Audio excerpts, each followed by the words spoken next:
Hello, Serge here from the back porch. Clipboard, have a question.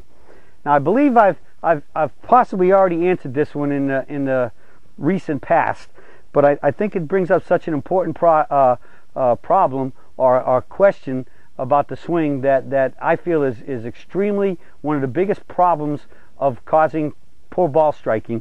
I think I'll do it again. And so here goes. Phil asks, Tour Striker.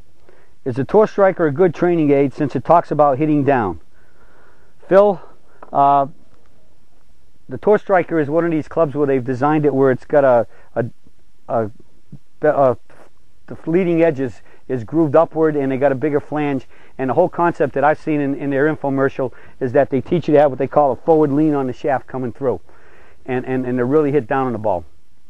Now, go to anything on this site and on swingsurgeon.com, and you know that I believe one of the number one killer thoughts and killer training things to do is to teach yourself to hit down on the ball, because when you hit down on the ball, it very likely causes the upper body to move forward and get ahead of it. And especially, I think if part of the principle of that training aid is to really teach yourself forward shaft lean on the club, I think many golfers are going to really have a propensity to get their spine moving ahead, their shaft moving to ahead, which will de-loft the golf club. And especially with shorter irons, where we have wedges through, say, 8-iron, we have pretty big faces. This is just a little 4-iron, and you got an 8-iron that's about as big as up to here. You can get that on top of the ball, trap it, and then what we call it, you squeeze the ball, you hit what we call flyers. And an 8-iron has now been de-lofted to, say, your 7 or a 6-iron. They call it a flyer because it goes really darn far.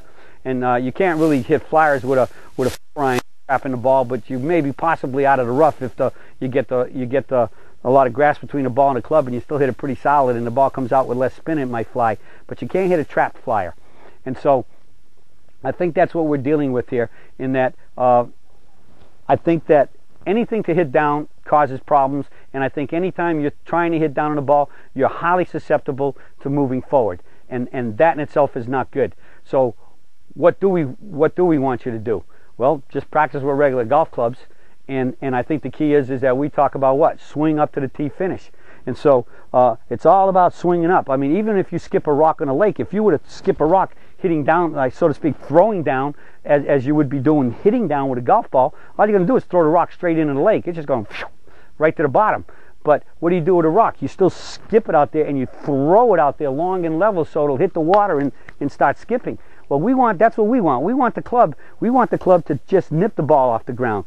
I call it nip it, tear the grass out of the ground.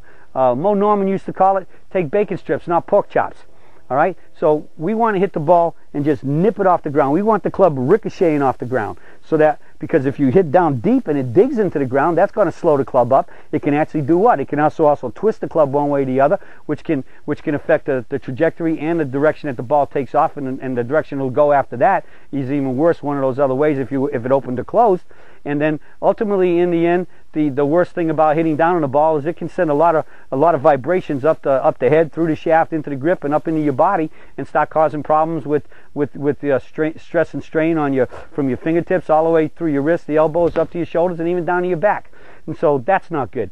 And ultimately, if the club is taking too big a divot, even if you do manage to take a big divot and get through it, it's a high probability that club's slowed up a little bit as compared to just ricocheting off the ground, where it's going to stay right on the same on the same path better where it's going. And so that's why we want this nip it. You just take those shallow divots, tear the grass out. And that's why we talk about, once you get up to the top, the whole key from here is to swing up to the tee finish.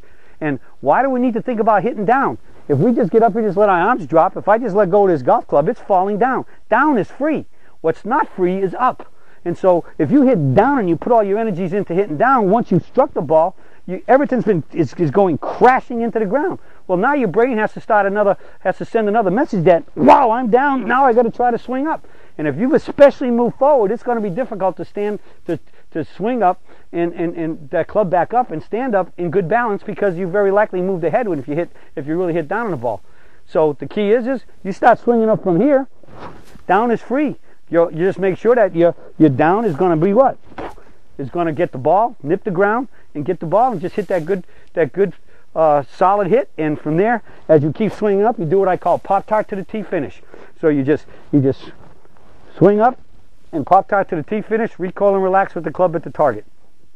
So again, as I said, anything to do with down scares the heck out of me. I don't think it's good. I think that's one of the biggest evils. I think it is probably the biggest evil that's ever been taught to golfers, is to hit down on the ball, because it just opens a myriad of problems. The biggest one being, you very likely have to move forward instead of being able to stay behind the ball, and that alone is a big issue. And then we throw in all the problems of the stress and strain from hitting down, and the things that can happen to the club face, and it's nothing but big problems.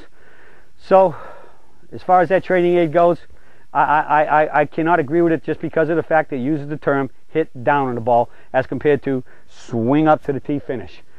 So that's my thoughts on swinging up to hit better golf shots. And so I'll be talking to y'all again soon from the back porch.